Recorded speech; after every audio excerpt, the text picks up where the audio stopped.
Noong July 31, 2013, bandang alas 5 ng hapon, nakatanggap ng isang emergency call ang pulisya ng lungsod ng Yuan, Taiwan. Ang tumawag ay nagpakilalang residente ng isang kalapit na residential complex. Nagulat ito na habang siya ay naglalakad, napansin niya ang isang taong nakahandusay sa damuhan sa likod ng isang gusali. Nang mas lapitan niya raw ito, napag-alaman niya na bangkay ito ng isang babae. Pagkarinig pa lamang ng salitang bangkay, agad na pinungunahan ng Investigation Captain Lin Goji ang isang pangkat patungo sa lugar. Mahirap man paniwalaan, ngunit habang papunta pa lamang sa pinangyarihan, nagsimula na ang mga pulis na maghinala kung sino ang biktima. Ito ay dahil nung nakaraang hapon, isang babaeng nagngangalang Chen Yuchun na nakatira rin sa parehong complex ang nagulat ng misteryosong nawala ang kanyang 16 na taong gulang na anak na nagngangalang si Yan Yanling.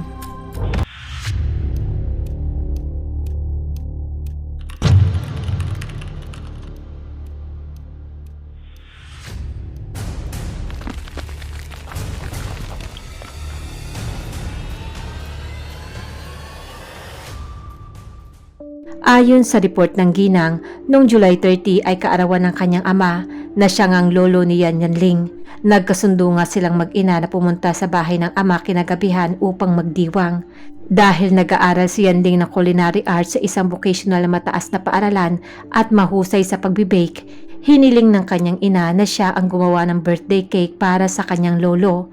Bandang alas 9 nga ng umaga ng araw na iyon, habang nasa trabaho si Chen Yuchun, nakatanggap siya ng tawag mula sa kanyang anak. Binanggit nga ni Yanling na naiwan raw siya ng bus, ngunit dahil busy ang kanyang ina sa trabaho, sandali lamang itong nakipag-usap sa kanya at ibinaba na ang telepono. Hindi nga inaasahan ng ina na matapos ang tawag na iyon, hindi niya na nga muli pa nakontak si Yanling sa telepono at hindi na rin ito sumasagot sa kanyang mga text message. Wala na ngang nagawa pa si Chen Yuchun kundi umuwi sa kailang bahay bandang alauna ng hapon upang tingnan ang kanyang anak. Ngunit pagkarating niya roon ay hindi niya ito makita. Matapos nga ang masinsinan ngunit bigong paghahanap, napilitan na nga siyang iulat na nawawala ang kanyang anak. Ito ang dahilan kung bakit na matanggap ng pulisya ang ulat tungkol sa natagpuang bangkay noong July 31 at malaman nila nasa loob din ng parehong residential complex. Si Yan Yanling agad ang pumasok sa kanilang isipan. Pagkarating sa lugar, tumugma nga ang edad at pangangatawa ng biktima kay Yanling. Agad namang ipinaalam ito ng investigador kay Chen Yuchun. Nang makita niya nga ang bangkay, tuluyan na nga siyang napahagulgol. Matapos bahagyang kumalma, mariing sinabi ni Chen Yuchun sa pulisya na tiyak na pinaslang ang kanyang anak. Ayon sa kanya nung naghahanap siya nung nakaraang araw, sinuri niya ang CCTV footage sa may elevator ng unang palapag at pangunahing gate ng complex. Ipinakita sa footage bandang 9:39 ng umaga, lumabas si Yan Yanling mula sa elevator sa unang palapag. Pagsapit ng 9:10, umalis naman siya ng complex at nagtungo sa isang malapit na convenience store. Sa mga sandaling iyon, mukha siyang kalmado at walang anumang alalahanin. Ngunit makalipas lamang ang 3 minuto nang siya ay bumalik mula sa tindahan at pumasok sa stairwell upang sumakay muli ng elevator, bigla na lamang siyang lumingon at tumingin sa likuran sa loob ng ilang segundo na para bang may nakita siyang tao. Gayunpaman, ipinakita ng CCTV na wala namang ibang tao sa paligid niya. Matapos ngang magsara ang pinto ng elevator at ito'y umakyat, wala na ngang iba pang kahinalang nangyari. Subalit mula nga sa mga sandaling iyon, tuluyan na ngang hindi makontak ang dalagita. Binanggit din ni Chen Yuchun na matapos mawala ang kanyang anak, nagtanong siya sa mga kapitbahay kung may napansin silang kakaiba. Isang kapitbahay na nakatira sa ibabang palapag ang nagkwento na bandang tanghali, nakarinig raw siya ng isang batang babae na sumisigaw sa stairwell ng "Ano bang gusto mo?" na sinundan ng tunog ng isang taong pabalik-balik na tumatakbo papasok at palabas ng elevator. Nagtaka ang kapitbahay at binuksan ang kailang pinto upang silipin, ngunit wala naman tao sa pasilyo. Tanging ang mga rehas ng hagdan ang bahagyang nanginginig at ang elevator ay paakyat. Nung una, inakala nga ng kapitbahay na isa lamang itong pagtatalo ng mga kabataan at hindi na nga nila ito binigyan pa ng pansin. Ngunit sa pagbabalik tanaw, malamang na may kinalaman nga ito sa pagkawala ni Yan Yanling. Agad namang nagpadala ang pulisya ng isang pangkat upang imbestigahan ang gusali kung saan naganap ang insidente. At inimbitahan din nila ang dalawang kilalang forensic pathologist na sina Rao Yudong at Xiao Kaiping upang tumulong sa otopsiya. Samantala, balisang naghintay naman si Chin Yuchu ng mga balita tungkol sa investigasyon, pero matapos ang sunod-sunod na pagtatanong at pagsusuri, napagpasyahan ng pulisya na nagpatiwakal si Yan Yanling. Nakakagulat nga ang konklusyong ito, ngunit inilahad ng mga otoridad ang mga sumusunod na dahilan bilang batayan. Una, sa pagsisiyasat nga raw ng lugar, isang set lamang ng mga bakas ng paa ni Yan Yanling at isang kwintas na naiwan niya ang natagpuan sa gilid ng bubong ng gusali. Wala nang ang iba pang mga bagay na nakita at wala rin anumang palatandaan na pakikipagbuno. Ikalawa, kapwa sumang-ayon ang dalawang forensic pathologist na ang sanhi ng pagkamatay ni Yan Yanling ay hemorrhagic at cardiac shock dulot ng maraming bali na sinabayan ng hemopericardium na ganap na tugma sa pagkahulog mula sa mataas na lugar. Ipinakita rin ang pagsusuri sa trajectory ng kanyang pagkahulog, malamang ay kusang loob siyang tumalon at hindi itinulak. Ikatlo, sa oras ng kanyang pagkamatay, hawak ni Yan Yanling ang isang kutsilyo sa kusina mula sa kailang bahay at natagpuan rin ang kanyang mobile phone sa kanyang tabi. Matapos suriin ang datos sa telepono, natuklasan ng pulisya na tila nasa hindi maayos na kalagayang mental si Yan Yanling bago ang kanyang kamatayan. Napag-alaman na nung madaling araw bago ang insidente, nakipag-chat siya sa isang lalaking kaibigan sa kanyang social media at ang kanyang mga mensahe ay nagpapahiwatig ng mga isiping pagpapatiwakal. Bukod dito, in-interview rin ng pulisya ang mga kaklase at mga kapitbahay ni Yanling. Binanggit rin ng ilang mga kapitbahay na tila nagkaroon ng matinding pagtatalo si Yanling at ang kanyang ina na si Chin Yuchu nung gabi bago ang insidente. Sinabi naman ng kanyang mga klase na lumaki si Yanling sa isang pamilyang hiwalay ang mga magulang. Batay sa mga impormasyong ito, naniniwala ang pulisya na maaaring matagal nang may hangaring magpatiwakal si Yan Yanling. Ngunit hindi ito tinanggap ng kanyang ina na si Chin Yuchun. Para sa kanya, maraming bahagi ng investigasyon ang hindi malinaw. Una, may footage sa CCTV kung saan makikita ngang tila lumilingon si Yan Yanling bago siya umakyat ng rooftop. Ngunit hindi na ito sinundan pa ng pulisya. Ikalawa, ilang oras lamang bago nga ang kanyang kamatayan, nagpadala pa nga si Yanling ng mensahe sa kanyang guro tungkol sa kanyang plano na ipagpatuloy ang pag-aaral sa baking. Para sa isang taong may plano sa kinabukasan, mahirap paniwalaan na bigla na lamang siyang magpapatay. Ikatlo, inilarawan ng lahat ng miyembro ng pamilya si Yanling bilang isang mapagmahal sa pamilya at masunuri na anak, na lalo pa nga siyang nasisiyahan sa paggugol ng oras kasama ang kanyang ina at napakalapit rin ito sa kanyang lolo. Gaya nga nabanggit, ang araw nga ng insidente ay kaarawan ng kanyang lolo. Kahit pa nga tunay siyang nagpasya na tapusin ang kanyang buhay, bakit hindi man lamang siya naghantay matapos ang araw na iyon? Ikaapat, matapos ngang malaman na nagpatiwala ang kanyang anak, personal na nagtungo sa istasyon ng pulisya ang ama ni Yan Yanling na nagngangalang si Dingkay upang igiit na tulad nga ng kanyang dating asawa, hinding-hindi nga siya naniniwala na ang masiyahin niyang anak ay magpatiwakal ng walang dahilan. Idinagdag niya pa na may magandang ugnayan nga si Yanling sa kanyang mga kaklase at hindi rin ito nakakaranas ng bullying. Pinatunayan din ang pahayag na ito ng kanyang tiyuhin, ng kanyang mga guro at ang kanyang mga kaklase. Sa kabuuan, naniniwala ang pamilya na mayroong mga nakatagong pangyayari sa likod ng kaso, pero iginiit naman ng pulisya na ang kailang investigasyon ay nakabatay sa ebidensya. Binigyan diin nila na ang dalawang forensic pathologist na nagsagawa ng otopsiya ay mga bihasa sa larangang ito at batay nga sa kasalukuyang ebidensya, walang anumang palatandaan ng pagpatay. Dahil dito, patuloy pa rin nga nilang pinandigan ang konklusyon na ito ay isang kaso ng pagpapatwakal. Nagpasya naman si Chin Yuchun na huwag tanggapin ang konklusyon ng pulisya.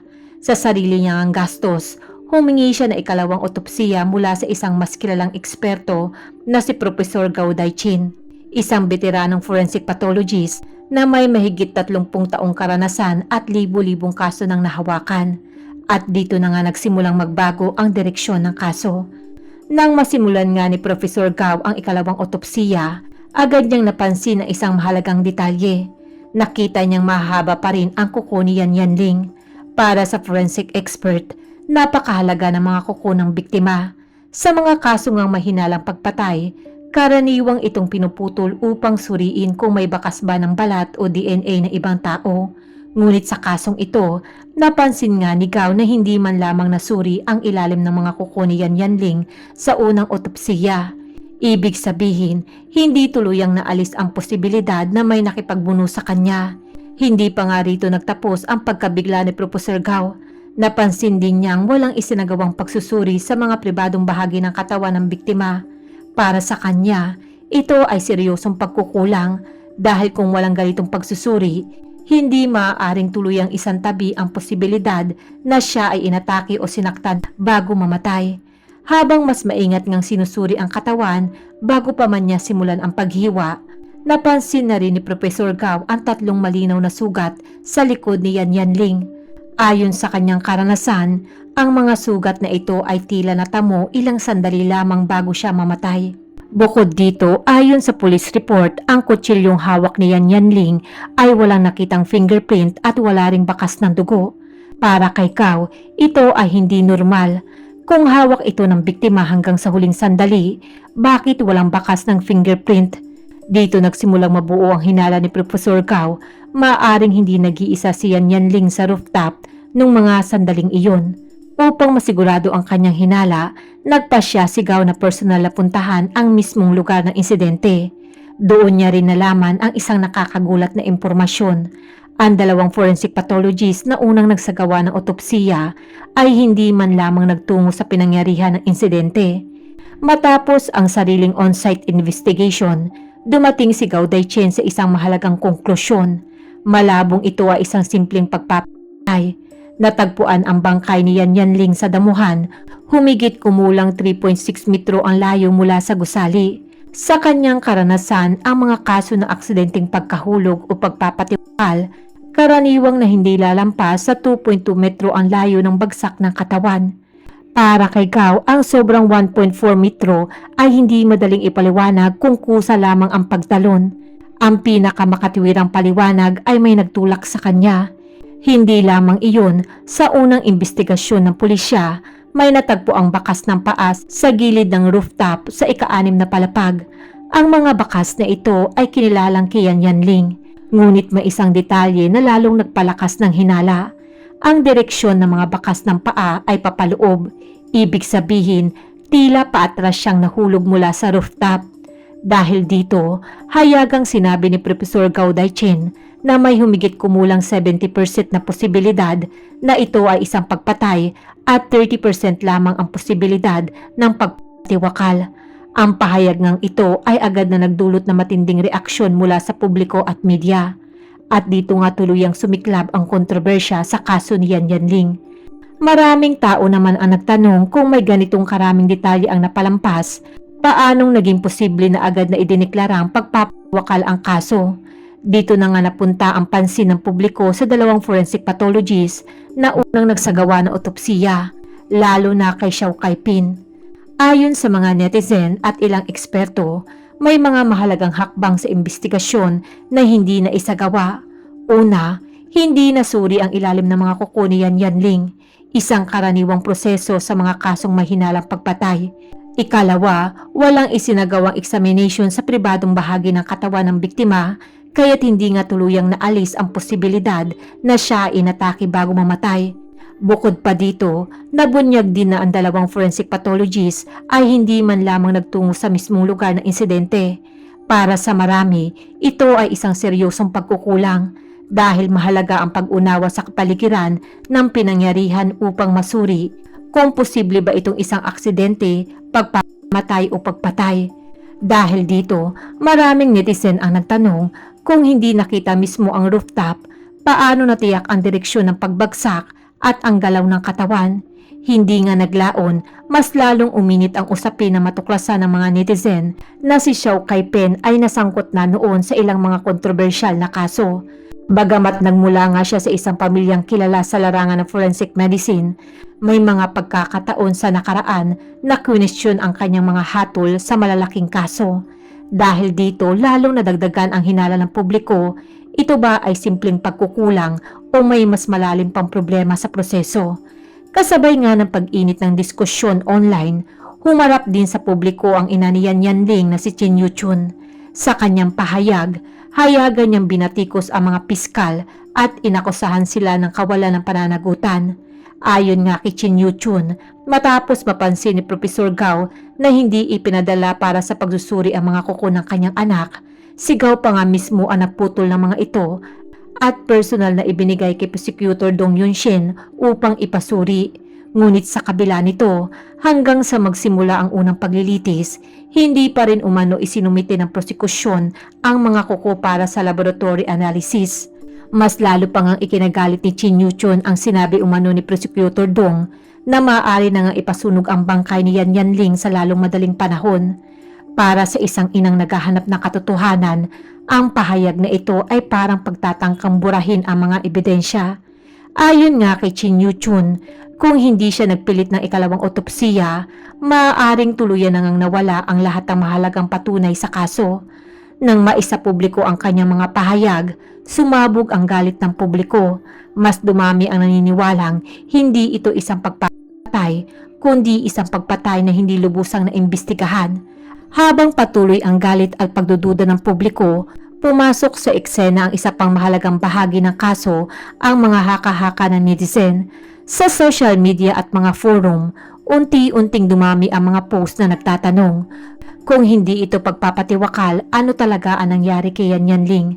Sa gitna ng lahat ng ito, isang post ang namukod-tangi at mabilis na kumalat online. Ang pamagat ng post ay, kung hindi siya humawak ng kutsilyo, paano kaya siya itinulak? Napakahirap pakitunguhan ng batang ito at nagbanta pa nga siyang tatawag ng pulis. Marami nga ang kinabutan na mabasa ito. Sa nilalaman ng post, ipinahiwatig ng may akda ang isang detalyadong senaryo. Ayon sa kanya, hinaras umano si Yan Yanling na isang lalaki habang pauwi ito mula sa pamimili. Nakilala raw ni Yan Yanling ang lalaki bilang isang residente ng kalapit na gusali. Dahil sa takot, tumakbo umano siyang pauwi at kumuha ng kutsilyo sa kusina upang ipagtanggol ang sarili. Ngunit hindi doon natapos ang pangyayari. Ayon sa post, sinundan siya ng lalaki hanggang sa rooftop. Doon, nagkaroon umano ng matinding pagtatalo at pakikipagbuno. Sa kabila nga ng kanyang paglaban, natakot ang lalaki na mabunyag ang kanyang ginawa, kaya't itinulak niya si Yan Yanling pababa ng gusali. Marami namang netizen ang nagtaka, kung may ganitong pangyayari, bakit hindi ito nakita sa CCTV? May sagot din ang post. Ayon sa may akda, magkakaugnay ang mga rooftop ng gusali sa residential complex sa pamamagitan ng mga hagdan. Ibig sabihin, maaaring makalipat ang isang tao mula sa isang gusali patungo sa iba nang hindi dumadaan sa elevator o pasukan at sa ganitong paraan, maiiwasan nga ang mga kamera. Ang detalyeng ito ang lalo ngang nagpalakas sa hinala ng publiko. Hindi kailanman ibinahagi ng pulisya sa publiko na magkakaugnay ang rooftop ng mga gusali. Dahil dito, maraming tao ang nagtanong, paano nalaman ng may akda ang impormasyong ito? Dahil nga sa sobrang pagiging detalyado at tila makatotohanan ng post, agad na nagduda si Chin Yuchun. Para sa kanya, posible na ang may akda ng post ay may alam sa loob ng kaso o masahol pa, siya mismo ang salarin. Dahil sa lumalaking pressure ng publiko, napilitan ang pulisya na imbestigahan ang may akda ng viral post. At dito nga muling nabuksan ang isang bagong kabanata sa kaso ni Yan Yanling. Nagkataon na ang apelyido ng may akda ay Yang, kapareho nga ng apelyido ng biktima, isang detalye na lalong nagpaigting sa hinala ng publiko. Ngunit matapos ang masusing imbestigasyon, napag-alaman ng pulisya na ang netizen na ito ay may matibay na alibay sa oras ng insidente. Hindi siya nakatira sa residential complex kung saan naganap ang krimen. Hindi niya rin kailanman nakilala si Yan Yanling at wala nga siyang direktang kaugnayan sa biktima. Ipinaliwanag naman ng may akda na isa lamang siyang ordinaryong netizen na matapos ngang masubaybayan ang kaso ay nais niya lamang raw tumulong sa paghinuha ng kung anong posibleng nangyari. Dahil pamilyar nga siya sa mga security surveillance system, isinulat niya nga raw ang post batay sa imahinasyon at lohikal na pag-iisip. Ayon sa kanya, ganap na kathang-isip lamang ang nilalaman ng kanyang post. Bagamat napatunayang maling direksyon ang viral post, nag-iwan naman ito ng isang mahalagang tanong. Paano kung ang salarin ay isang residente mismo ng residential complex?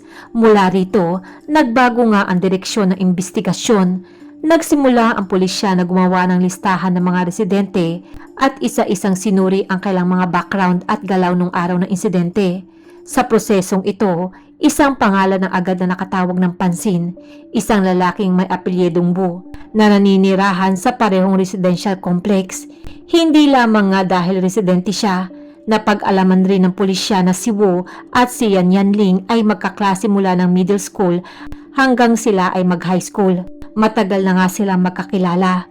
Bukod pa dito, lumabas din sa investigasyon na masugid na nanligaw si Wu kay Yan Yanling noon, ngunit binasted ito ng dalaga. Para sa maraming tao, ito ay isang posibleng motibo. Dahil dito, agad na ipinatawag ng pulisya si Wu para sa interogasyon. Sa kanyang pahayag, sinabi naman ni Wu na nung araw raw ng insidente, umalis siya ng bahay bandang 7:30 ng umaga at buong araw raw siyang nasa aviation club kung saan siya ay gumagawa ng isang control line model airplane. Ayon nga sa kanya, gabi na nga raw siya nakauwi at upang mapatunayan raw ang kanyang sinabi, nagbigay nga siya ng isang kaklaseng may apelyedong Yu bilang saksi. Ngunit para sa pulisya, hindi sapat ang mga salita lamang. Kaya't sinuri nila ang CCTV footage ng gusaling tinitirahan ni Wu at ang kailang nakita ay ikinagulat nga ng lahat. Ipinakita ng CCTV na noong araw ng insidente, hindi umalis ng bahay si Wu hanggang 5:28 ng hapon. Ibig sabihin nagsisinungaling si Wu at hindi lamang iyon, napatunayan din na hindi talaga totoo ang testimonya ng kanyang kaklase. Sa puntong ito, muling bumalik ang tanong ng publiko kung nagsisinungaling siya tungkol sa kanyang kinaroroonan, ano ang kanyang itinatago. Para sa pamilya at mga kaibigan ni Yan Yanling, malinaw ang kanilang paniniwala na si Wu ang salarin at dahil dito, nagpasya ang ina ng biktima na si Chen Yuchun na magsampa ng kaso laban kay Wu sa parehong taon ng insidente. Habang tumitindi nga ang hinala ng publiko laban kay Wu, formal na pumasok ang kaso sa proseso ng korte. Para sa pamilya ni Yanling, ito na ang sandaling inaasahan nila, ang pagkakataong mailantad ang katotohanan. Isa sa pinakamahalagang ebidensyang inilabas nga ay ang resulta ng pagsusuri sa ilalim ng mga kuko ni Yan Yanling. Matagal nga itong naantala, ngunit nang maisagawa na ang pagsusuri, lumabas na may DNA ng 2 tao, isang babae at isang lalaki. Hindi naman na ikinagulat ng lahat na ang DNA ng babae ay nagmula mismo kay Yanling. Ngunit ang mas mahalagang tanong, kanino nagmula ang DNA ng lalaki? Isinagawa nga ang DNA comparison sa mga taong may kinalaman sa kaso, kabilang si Wu. Ngunit ang resulta ay nakakabigla dahil hindi tumugma ang lalaking DNA sa kahit sinong kilalang individual sa investigasyon. Hindi rin ito tumugma kay Wu. Dito na nga nagsimulang manghina ang kaso laban sa kanya. Para sa korte, malinaw ang isang prinsipyo. Hindi sapat ang hinala at emosyon. Kailangan ngang may matibay at direktang ebidensya. Kahit pa ngang napatunayang nagsinungaling si Wu tungkol sa kanyang kinaroroonan, hindi ito automatikong nangangahulugan na siya ang pumatay.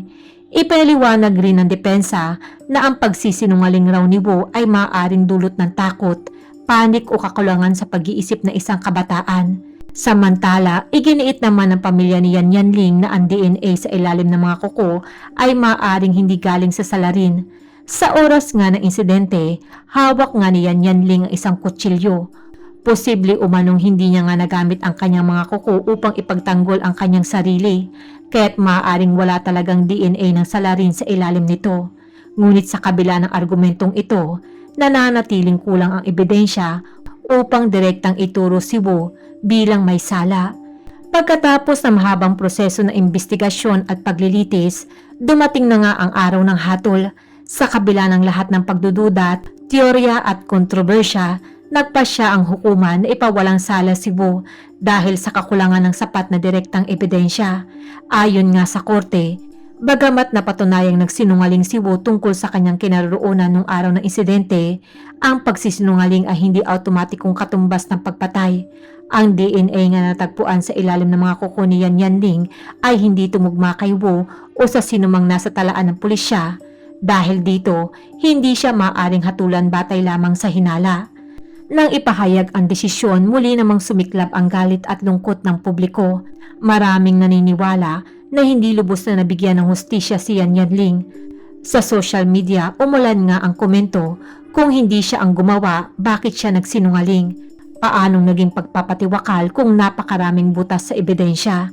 Ngunit para sa batas, malinaw ang prinsipyo. Mas mabuting makalaya ang posibleng salarin kaysa makulong ang isang inosente na walang sapat na patunay. At dito nga tuluyang nagsara ang kaso ni Yan Yanling. Para sa pamilya ni Yan Yanling, ang hatol na hukuman ay hindi katapusan kundi simula ng malalim na sakit. Ayon nga sa kanila, maaaring nagsara ang kaso sa mata ng batas, ngunit sa kanilang puso at isipan, hindi pa rin malinaw ang katotohanan. Hanggang ngayon, dala pa rin nga nila ang mga tanong na walang sagot. Kung ito nga ay pagpapatiwakal, bakit may mga sugat ang kanyang likod? Kung siya ay nag-iisa, sino ang kumuha ng kutsilyo at nagbura ng fingerprint? Kung walang ibang taong sangkot, bakit napakaraming detalye ang hindi sinuri noong una? Para sa ina ni Yan Yanling na si Chin Yuchun, ang pinakamabigat na pasanin ay ang ideyang kung naging mas maingat lamang ang unang investigasyon, maaaring iba ang naging resulta.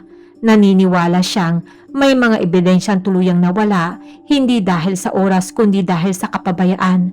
At bagamat sinasabi ng batas na wala nang maaaring gawin, pinili ng pamilya na panatilihing buhay ang kanyang kwento, hindi para maghasik ng galit, kundi ipaalala na ang hustisya ay hindi laging nasusukat sa hatol ng korte. Sa huli, ang tanong ay nananatili. Ito ba ay tunay na pagpapatiwakal o isang pagpatay na hindi kailanman napatunayan? At kung ikaw ang tatanungin, ano sa tingin mo?